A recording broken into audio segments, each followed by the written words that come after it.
नमस्कार दोस्तों, मैं हूं सुबोध और आपका बहुत बहुत स्वागत है आज की इस क्लास में। दोस्तों, हम लोग कहानियाँ पूरी पढ़ चुके हैं। निबंध हम लोग पढ़ रहे थे और निबंध में भी शायद 2 या फिर 3 निबंध आपके शेष बचे होंगे।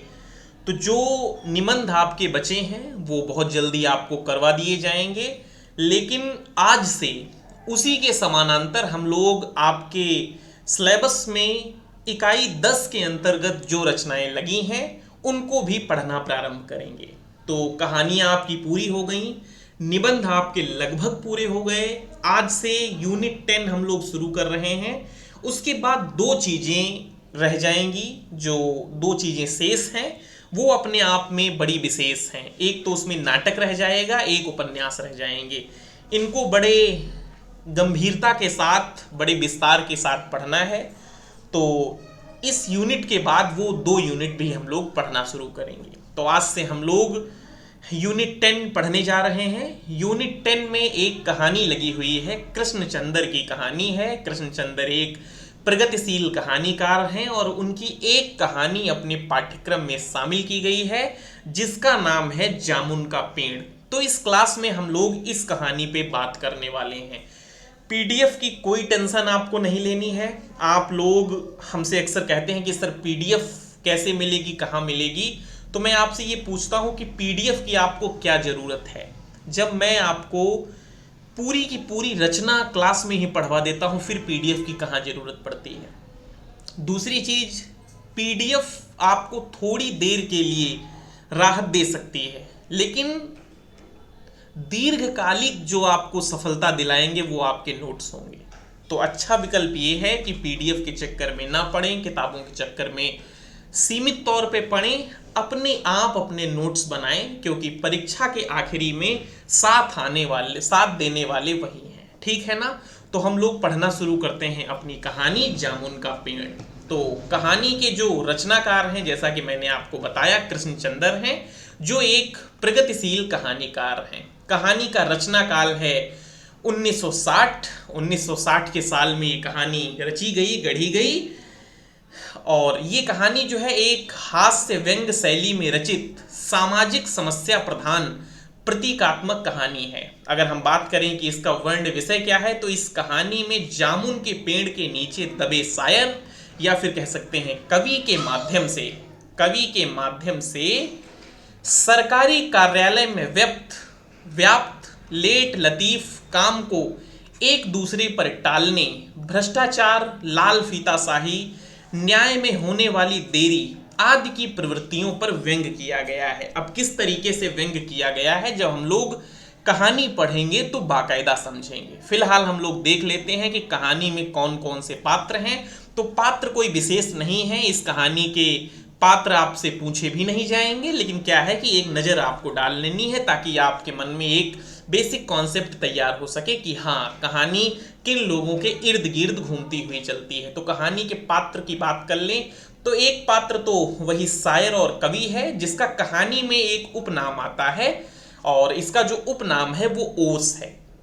ये परीक्षा की दृष्टि से एक इम्पॉर्टेंट बात आपके लिए हो जाती है। आपसे ये पूछा जा सकता है कि इस कहानी में जो शायर का उपनाम है वो क्या है, तो ओस है। इन भाई साहब का एक रचना इनकी प्रकाशित हो चुकी है। रचना का नाम क्या है, अक्स के फूल। इसको भी आपको ध्यान में रखना है कि इनकी कौन सी रचना प्रकाशित हुई है। जो इस कहानी के किरदार के रूप में कवि है, इसकी कौन सा रचना संग्रह प्रकाशित हुआ है, तो अक्स के फूल इनका एक गद्य संग्रह है जो प्रकाशित हुआ है। तो ये इनकी बात हो गई। इनके साथ साथ कहानी में कुछ गौड़ पात्र हैं जो कहानी को आगे बढ़ाने में काफ़ी मदद करते हैं। उन पात्रों में माली है, चपरासी है, क्लर्क है, अंडर सेक्रेटरी है, डिप्टी सेक्रेटरी है, ज्वाइंट सेक्रेटरी है, पिटोनिया राज्य के प्रधानमंत्री हैं, इसने ही 10 साल पहले जामुन का पेड़ लगाया था, देश के प्रधानमंत्री हैं, और प्लास्टिक सर्जन हैं। तो ये लोग कहानी के पात्र हैं जो कहानी को बढ़ाने में मदद देते हैं। अब हम लोग यहाँ से कहानी के कुछ मूल बिंदु हैं पढ़ लेते हैं, क्योंकि यहाँ से प्रश्न आपसे पूछे जा सकते हैं और पूछे जाते हैं। कहानी कुछ नहीं है, कहानी सिर्फ इतनी है कि एक वाणिज्य विभाग के एक कर्मचारी पर एक जामुन का पेड़ गिर जाता है। अब उस इंसान को उस पेड़ के नीचे निकालने के बजाय तमाम तरीके की चर्चाएं होती हैं, तमाम कार्यालय में फाइलें जुड़वाई जाती हैं कि यार ये मेरे विभाग का मामला नहीं है, ये मेरे विभाग का मामला नहीं है। वही सरकारी कर्मचारियों जैसा रवैया, जिस तरीके से धीरे धीरे सरकारी काम होते हैं, इस चीज को दिखाती हुई ये कहानी है। तो कहानी कोई विशेष नहीं है, कहानी हम लोग पढ़ेंगे और मेरा ये मानना है कि आपने एक बार कहानी पढ़ रखी होगी। खैर 2-4 मिनट में हम लोग इसके तथ्य पढ़ते हैं, फिर उसके बाद अपनी कहानी पे वापस लौटते हैं। तो इस कहानी के जरिए लेखक ने सरकारी कार्यालय में अधिकारी की अकर्मण्यता, संवेदनशीलता और गैर जिम्मेदाराना रवैया जो है उजागर किया है। कुछ प्रश्न जो है इस कहानी से आपसे पूछे जा सकते हैं, उन पे भी एक नजर डाल लेते हैं कि पेड़ के नीचे दबे हुए उस आदमी को सबसे पहले किसने देखा था। जब उस आदमी पे पेड़ गिरा तो सबसे पहले किसने देखा था कि यार इस पे तो पेड़ गिर गया है, तो वो माली था। माली ने सबसे पहले देखा था कि इस व्यक्ति पे पेड़ गिरा है। माली से लगाकर सुपरिटेंडेंट तक माली को पेड़ हटाकर इसे निकाल लेना चाहिए, यह मशविरा किसने दिया। यानी जब वो पेड़ के नीचे दब गया तो तमाम लोग उसके पास इकट्ठा हो गए। उन लोगों में से ये बात किसने कही कि पेड़ को हटाकर इसको जो है निकाल लेना चाहिए, वो भी एकदम निम्नतम तबके का इंसान माली ही था। उसके अलावा किसी ने ये बात नहीं सोची। कोई पेड़ की सुरक्षा कर रहा है, कोई किसी चीज की सुरक्षा कर रहा है।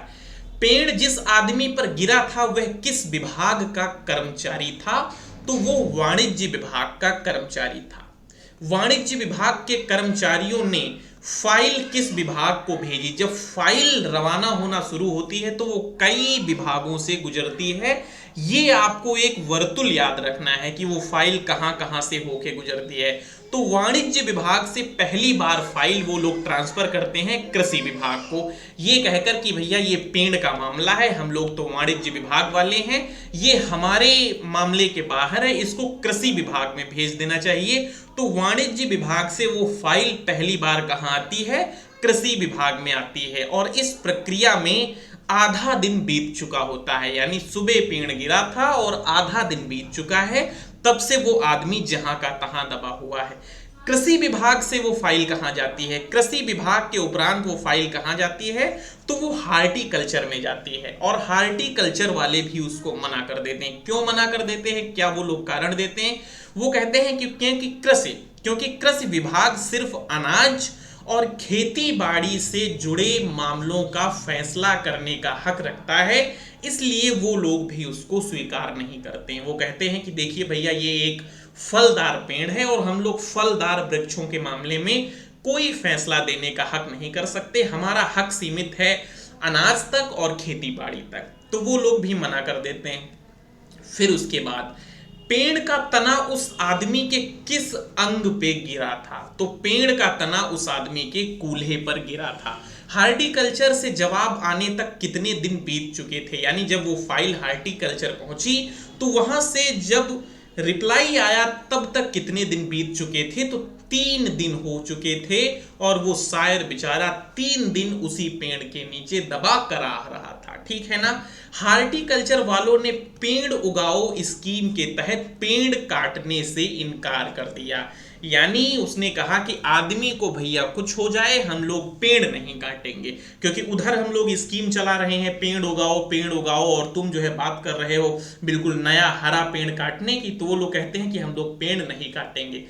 हार्टिकल्चर के बाद फाइल किस विभाग में पहुंची, मेडिकल विभाग में पहुंची कि आदमी को 2 भागों में बांट दिया जाए, बाद में प्लास्टिक सर्जरी कर देंगे, क्या दिक्कत है, पेड़ जहां का तहां जो है पड़ा रहे। इसी तरीके से तर्क जो है हमारे सरकारी कर्मचारी देते हैं, जिस तरीके से इस कहानी में दिखाया गया है, यथार्थ कहानी है बिल्कुल। दबे हुए आदमी की प्रकाशित रचना का नाम क्या है, तो आप लोग याद रखें प्रकाशित रचना का नाम है अक्स के फूल। क्या नाम है, अक्स के फूल। ये जो है इनकी प्रकाशित रचना का नाम है। ठीक है ना भैया, इसको आप लोग याद रखें। बढ़ते हैं थोड़ा सा और आगे। कहानी में वो जो शायर है उसके द्वारा एक शेर कहा जाता है, इसको भी आप लोग याद रखें। वो शेर कहता है कि ये तो माना कि तगाफुल ना करोगे, ये तो माना कि तगाफुल न करोगे, लेकिन खाक हो जाएंगे हम तुमको खबर होने तक। तगाफुल का क्या मतलब होता है? तगाफुल का मतलब होता है उपेक्षा। तगाफुल का मतलब होता है उपेक्षा। वो कह रहा है कि ये तो पता है कि तुम मुझे उपेक्षा नहीं करोगे। जब कोई चीज सरकारी प्रोसेस में होती है तो वो हो तो जरूर जाती है, लेकिन कितने दिन बाद होती है इसका कोई भरोसा नहीं। तुमने नौकरी की है तो पेंशन तुमको मिलेगी, वो अलग बात है, तुम्हारे मरने के बाद वो फाइल तुम्हारी जो है सही तरीके से सही जगहों पे पहुंच पाए। तो यही जो है शायर कह रहा है कि ये तो माना कि तगाफुल ना करोगे, लेकिन खाक हो जाएंगे हम तुमको खबर होने तक। तो ये जो है गालिब साहब का एक शेर है, जिसका प्रयोग जो है कहानीकार ने किया है। ये किसका शेर है? गालिब का शेर है। जामुन का पेड़ किस देश के प्रधानमंत्री द्वारा लगाया गया था? तो 10 साल पहले पिटोनिया के प्रधानमंत्री थे जिनके द्वारा ये पेड़ लगाया गया था। एक प्रश्न आपसे ये भी पूछा जा सकता है, इस तरीके से भी पूछा जा सकता है कि वो पेड़ कितने साल पुराना है? तो 10 साल पहले पिटोनिया के प्रधानमंत्री ने लगाया था, तो उस पेड़ की कुल उम्र कितनी है? 10 साल है। ठीक है, ये कहानी के बारे में फैक्ट थे। चलिए अब जो है पढ़ना हम लोग शुरू करते हैं अपनी कहानी को। तो कहानी इस प्रकार शुरू होती है कि रात को बड़े जोर का झक्कड़ चला, यानी आंधी आई तूफान नुमा। सेक्रेटरिएट के लॉन में जामुन का एक दरख्त गिर पड़ा। दरख्त माने पेड़, दरख्त गिर पड़ा। सवेरे जब माली ने देखा तो उसे मालूम हुआ कि पेड़ के नीचे एक आदमी दबा पड़ा है। माली दौड़ा दौड़ा चपरासी के पास गया, चपरासी दौड़ा दौड़ा क्लर्क के पास गया, क्लर्क दौड़ा दौड़ा सुपरिटेंडेंट के पास गया, सुपरिटेंडेंट दौड़ा दौड़ा बाहर लॉन में आया। मिनटों में गिरे हुए पेड़ के नीचे दबे आदमी के चारों ओर भीड़ इकट्ठा हो गई। बेचारा जामुन का पेड़, पेड़ कितना फलदार है, एक क्लर्क बोला। कोई फर्क नहीं है किसी आदमी को कि उस पेड़ के नीचे कोई आदमी भी दबा है। लोगों को याद आ रहा है कि यार कितना अच्छा पेड़ है, इसमें फल कितने अच्छे लगते थे। दूसरा क्लर्क क्या कह रहा है? और इसकी जामुनें कितनी रसीली थी। दूसरा क्लर्क याद करते हुए बोला, मैं फलों के मौसम में झोली भरकर ले जाता था, मेरे बच्चे इसकी जामुन कितनी खुशी से खाते थे। तीसरा क्लर्क लगभग रुआंसा होकर बोला, अब भी किसी को भी फर्क नहीं है कि वो नीचे दब गया है। मगर ये आदमी, फिर जो है उसमें से एक शख्स बोला। वो कौन था? बिल्कुल निम्नतम तबके का एक व्यक्ति माली था। माली ने ये बात कही, मगर यह आदमी, फिर सबका ध्यान गया, हाँ ये आदमी। सुपरिटेंडेंट सोच में पड़ गया, पता नहीं जिंदा है कि मर गया। एक चपरासी ने पूछा, मर गया होगा, इतना भारी पेड़ जिसकी पीठ पर गिर पड़े वह कैसे बच सकता है? लेकिन याद रखना, पेड़ पीठ पे नहीं गिरा है, पेड़ उसके कूल्हे पर गिरा है। दूसरा चपरासी बोला, नहीं मैं जिंदा हूं। दबे हुए आदमी ने बड़ी मुश्किल से कराहते हुए कहा, जिंदा है? एक क्लर्क ने आश्चर्य से कहा कि अरे ये तो जिंदा है, दरख्त को हटाकर इसे जल्दी से निकाल लेना चाहिए। फिर से माली ने सुझाव दिया, मुश्किल मालूम होता है। एक कामचोर और मोटा चपरासी बोला, पेड़ का तना बहुत भारी और वजनी है, मुश्किल क्या है? माली बोला, अगर सुपरिटेंडेंट साहब हुक्म दे तो 15-20 माली चपरासी और क्लर्क लगाकर पेड़ के नीचे दबे हुए आदमी को निकाला जा सकता है। माली ठीक कहता है। बहुत से क्लर्क एक साथ बोल पड़े, लगाओ जोर, हम तैयार हैं। एकदम बहुत से लोग पेड़ को उठाने को तैयार हो गए। ठहरो, सुपरिटेंडेंट बोला, मैं अंडर सेक्रेटरी से पूछ लूं। सुपरिटेंडेंट अंडर सेक्रेटरी के पास पहुंचा। अंडर सेक्रेटरी डिप्टी सेक्रेटरी के पास, डिप्टी सेक्रेटरी ज्वाइंट सेक्रेटरी के पास, ज्वाइंट सेक्रेटरी चीफ सेक्रेटरी के पास, और चीफ मिनिस्टर के पास। मिनिस्टर ने चीफ सेक्रेटरी से कुछ कहा, चीफ ने जो है ज्वाइंट से कहा, ज्वाइंट ने जो है डिप्टी सेक्रेटरी से कहा, डिप्टी सेक्रेटरी ने अंडर सेक्रेटरी से कहा। फाइल चलती रही, इसी में आधा दिन बीत गया। यानी आधा दिन से वो बेचारा उसी के नीचे जस का तस दबा हुआ है। दोपहर के खाने पर दबे हुए आदमी के चारों ओर बहुत भीड़ हो गई। लोग तरह तरह की बातें कर रहे थे। कुछ मनचले क्लर्कों ने समझाया समस्या को, कुछ मनचले क्लर्कों ने समस्या को खुद ही सुलझाना चाहा। वे हुकूमत के फैसले का इंतजार किए बिना पेड़ को अपने आप ही हटा देने का निश्चय कर रहे थे। इतने में सुपरिटेंडेंट फाइल लिए भागा भागा आया और बोला, क्या बोला कि हम लोग खुद इस पेड़ को यहां से नहीं हटा सकते, हम लोग व्यापार विभाग से संबंधित हैं और यह पेड़ की समस्या है जो कृषि विभाग के अधीन है। मैं इस फाइल को अर्जेंट मार्क करके कृषि विभाग को भेज रहा हूं, वहीं से उत्तर आते ही इस पेड़ को हटवा दिया जाएगा। कहानी और फाइल आगे बढ़ती है। दूसरे दिन कृषि विभाग से उत्तर आया कि पेड़ जो है व्यापार विभाग के लॉन में गिरा है, इसलिए पेड़ को हटवाने की जिम्मेदारी व्यापार विभाग की है। यह उत्तर पढ़कर व्यापार विभाग को गुस्सा आ गया। उसने फौरन लिखा कि पेड़ों को हटवाने या ना हटवाने की जिम्मेदारी कृषि विभाग पर लागू होती है। व्यापार विभाग का इससे कोई संबंध नहीं। दूसरे दिन भी फाइल चलती रही। शाम को जवाब आया, हम मामले को हार्टिकल्चर डिपार्टमेंट के हवाले कर रहे हैं क्योंकि यह एक फलदार पेड़ का मामला है और एग्रीकल्चर डिपार्टमेंट केवल अनाज और खेती बाड़ी के मामलों में फैसला करता है। जामुन का पेड़ एक फलदार पेड़ है, इसीलिए यह पेड़ हार्टिकल्चर डिपार्टमेंट के अंतर्गत आता है। वो बात किसने कही थी? एग्रीकल्चर डिपार्टमेंट ने कही थी, ठीक है ना। रात को माली ने दबे हुए आदमी को दाल भात खिलाया। यद्यपि लान के चारों तरफ पुलिस का पहरा था, कहीं लोग कानून को अपने हाथ में लेकर पेड़ को खुद ही ना हटाने की कोशिश करें। मगर एक पुलिस कांस्टेबल को दया आ गई और उसने माली को दबे हुए आदमी को खाना खिलाने की इजाजत दे दी। माली ने दबे हुए आदमी से कहा कि तुम्हारी फाइल चल रही है, आशा है कल तक फैसला हो जाएगा। दबा हुआ आदमी कुछ नहीं बोला। माली ने पेड़ के तने को ध्यान से देखा। अच्छा हुआ तना तुम्हारे कूल्हे पर गिरा। कहाँ गिरा? कूल्हे पर गिरा। अगर कमर पर गिरता तो रीढ़ की हड्डी टूट जाती। दबा हुआ आदमी फिर कुछ नहीं बोला। माली ने फिर कहा, तुम्हारा यहाँ कोई वारिस हो तो मुझे अता पता बताओ, मैं उन्हें खबर देने की कोशिश करूंगा। अब वो शायर कहता है कि मैं लावारिस हूं। दबे हुए आदमी ने बड़ी मुश्किल से कहा। माली खेद करते हुए वहां से हट गया। तीसरे दिन हार्टिकल्चर डिपार्टमेंट का जवाब आया। बड़ा कड़ा जवाब था और व्यंग्यपूर्ण भी। अब ये जवाब आता है। हार्टिकल्चर डिपार्टमेंट सेक्रेटरी साहित्य प्रेमी आदमी जान पड़ता था। उसने लिखा, आश्चर्य है इस समय जब हम पेड़ लगाओ स्कीम ऊंचे स्तर पर चला रहे हैं, हमारे देश के ऐसे सरकारी अफसर मौजूद हैं जो पेड़ को काटने का सुझाव देते हैं, और वह भी एक फलदार पेड़ को, और वह भी जामुन के पेड़ को, जिसके फल जनता बड़े चाव से खाती है। हमारा विभाग किसी हालत में इस फलदार वृक्ष को काटने की इजाजत नहीं दे सकता। अब क्या किया जाए? इस पर एक मंचले ने कहा, अगर पेड़ काटा नहीं जा सकता तो इस आदमी को ही काट कर निकाल लिया जाए। यह देखिए, उस आदमी ने इशारे से बताया, अगर इस आदमी को बिल्कुल बीच से अर्थात धड़ से काटा जाए तो आदमी इधर से आधा इधर से निकल जाएगा, आधा उधर से बाहर आ जाएगा, पेड़ वहीं का वहीं रहेगा। मगर इस तरह से तो मैं मर जाऊंगा। दबे हुए आदमी ने आपत्ति प्रकट की। यह भी ठीक कहता है, एक क्लर्क बोला। आदमी को काटने वाली युक्ति प्रस्तुत करने वाले ने भरपूर विरोध किया। आप जानते नहीं आजकल प्लास्टिक सर्जरी कितनी उन्नति कर चुकी है। मैं समझता हूं अगर इस आदमी को बीच से काट कर निकाल लिया तो प्लास्टिक सर्जरी से धड़ के स्थान पर इस आदमी को फिर से जोड़ा जा सकता है।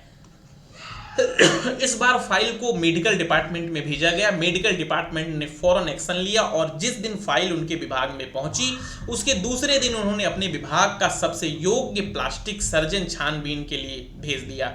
सर्जन ने दबे हुए आदमी को अच्छी तरह टटोलकर उसका स्वास्थ्य देखकर खूब दबाव देखा, नाड़ी की गति को परखा, दिल और फेफड़े को जांच करके रिपोर्ट भेज दी कि इस आदमी की प्लास्टिक ऑपरेशन तो हो सकता है और ऑपरेशन सफल भी होगा, मगर आदमी मर जाएगा। इसलिए यह फैसला भी रद्द कर दिया गया।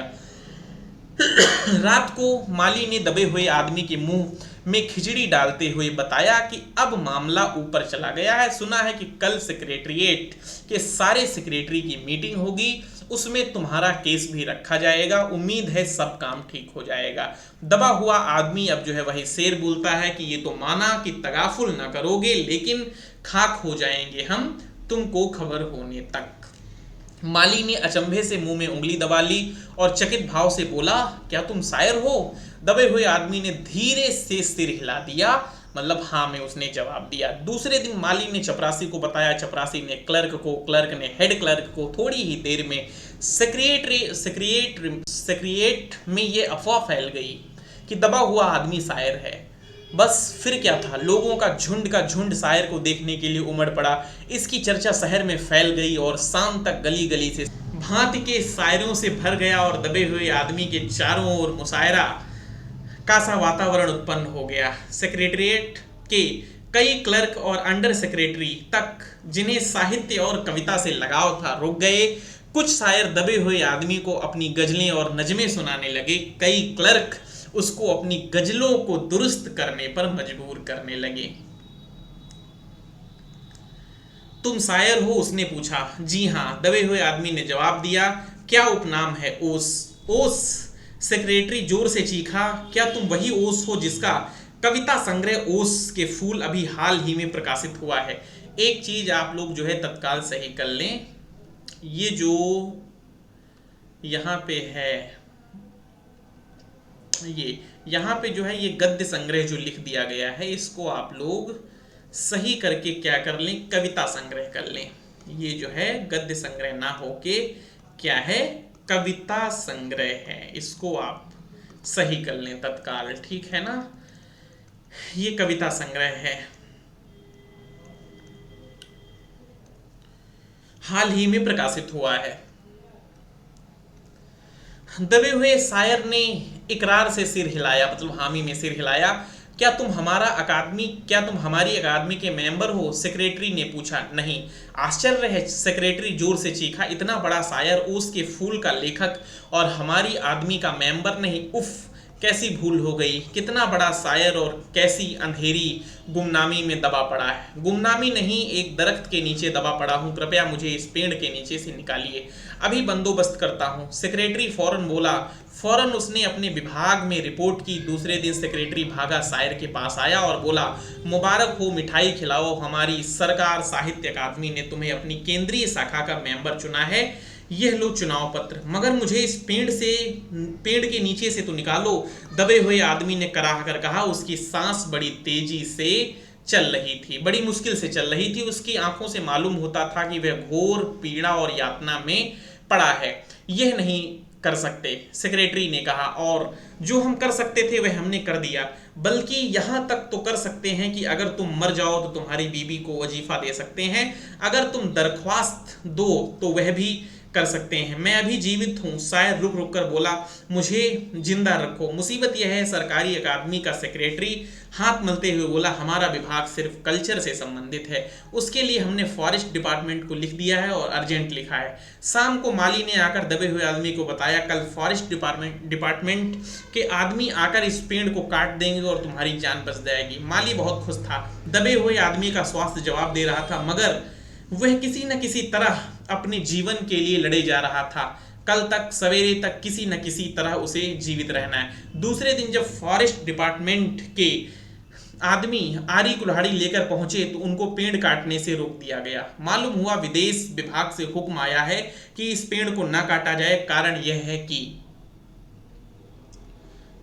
है कि इस पेड़ को 10 साल पहले पिटोनिया राज्य के प्रधानमंत्री सेक्रेटेरिएट के लॉन में लगाया था। अब अगर यह पेड़ काटा गया तो इस बात का काफी अंदेशा है कि पिटोनिया सरकार से हमारे संबंध सदा के लिए बिगड़ जाएंगे। मगर एक आदमी की जान का सवाल है, एक क्लर्क चिल्लाया।